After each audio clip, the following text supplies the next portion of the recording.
سابق وزیراعظم عمران خان کو ممنوعہ فنڈنگ کیس میں بینکنگ کورٹ نے درخواست ضمانت میں پیشی کے لیے آخری موقع دے دیا۔ جج رخشندہ شاہین نے پی ٹی آئی چیئرمین کی ویڈیو لنک پر حاضری کی درخواست مسترد کر دی ہے۔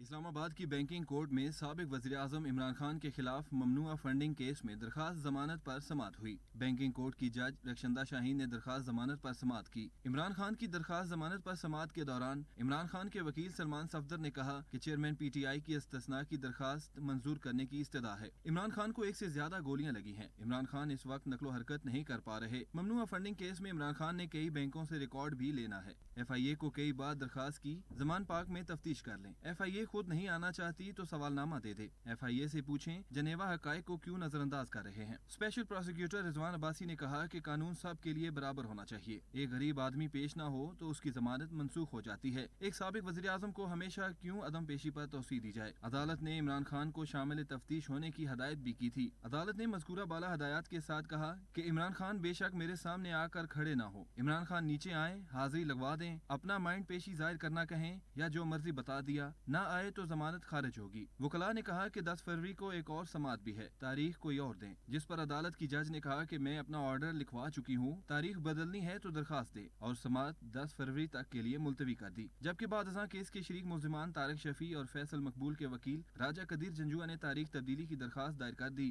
عدالت نے درخواست منظور کرتے ہوئے سماعت 15 فروری تک ملتوی کرتے ہوئے کہا کہ ممنوعہ فنڈنگ کیس کی آئندہ سماعت 10 کی بجائے 15 فروری کو ہوگی۔